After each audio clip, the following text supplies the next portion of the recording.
V roku 1988 ukončil Mikuláš Dzurinda vedeckú ašpirantúru a získal titul kandidáta vied na Vysokej škole dopravy a spojov v Žiline. Je zakladajúci člen a predseda politickej strany SDKU-DS. Úspech reforiem, ktoré jeho kabinet presadzoval, najlepšie dokazuje vstup Slovenska do OECD v septembri roku 2000, či významný pokrok v prístupových rokovaniach s Európskou úniou. Pod jeho vedením sa Vyšegrádska štvorka prebudila opäť k životu a získala nové stimuly. Vyšegrádska štvorka je zo skupiny 4 krajín. Aký je váš názor na rozšírenie združenia? Ja si nemyslím, že by to bolo dobré. A koniec koncov, veď už som bol aj konfrontovaný s takýmito nápadmi. Môj dlhoročný priateľ Miloš Zeman z času na čas chodieval, že pozvíme medzi seba Slovincov. V zapätí sa ozval poľský kolega, vtedy premiér Buzek, ktorý povedal, no dobre, ale aj Litvu.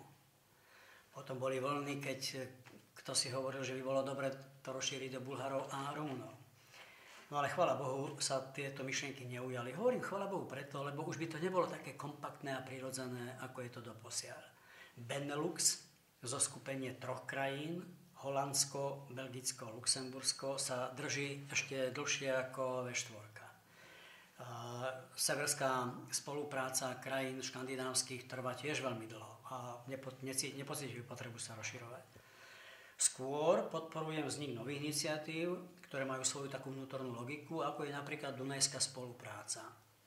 Spolupráca krajín, ktoré ležia na Dunaji, alebo krajín priľahlí. Má to svoju, myslím, aj logiku, nielen symbol. No v niektorých prípadoch sa k skupine pripájajú aj predstavitelia iných krajín. Myslím si, že sme to boli práve my Slováci, ktorí sme našli patent pre tých, ktorí cítili potrebu z času na čas počuť aj iný hlas medzi nami 4. A tak sme z času na čas začali k sebe tu a tam, keď na to bol dôvod, keď sme si mysleli, že je na to dôvod, prizývať na niektoré stretnutia osobnosti alebo krajiny spoza hraníc Vyšehrádskej štvorky. Pamätám si, že v Poľsku bol medzi nami Gerhard Schröder. Ešte predtým v Bratislave bol Wim Kok, vtedajší holandský premiér.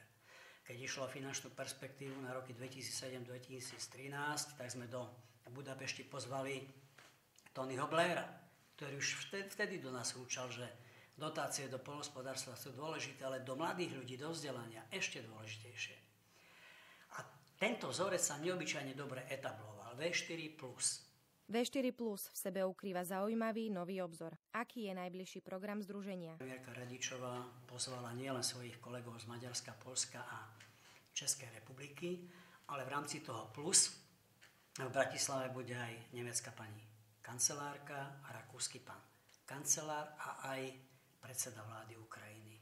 Ako by ste hodnotili vytvorený dôvetok plus v rámci budúcej spolupráce s inými krajinami? 4 krajín, ktoré vstúpili 1. mája 2004, sa stretne s predstaviteľmi krajín, v ktorých sme sa kedysi videli. Rakúsko bolo bránou do západného sveta pre nás, pre Slovákov. Nemci boli veľkou oporou, zbúrali Berlínsky múr, boli ťahúňom myšlienky európskeho zjednotenia. No a na strane druhej tu máme suseda Ukrajinu, pre ktorú sa môže tá európska vízia zdať ešte vzdialenou, ale myslím si, že je pre ukrajinský národ neobyčajne dôležitou. A je potrebné Ukrajincov motivovať, podnietiť, aby kráčali po podobnej ceste, ako sme kráčali my, krajiny Vyšehrádskej štvorky svojho času. Mikuláš Dzurinda vystriedal rôzne vládne funkcie, avšak v súčasnosti pôsobí ako minister zahraničných vecí Slovenskej republiky.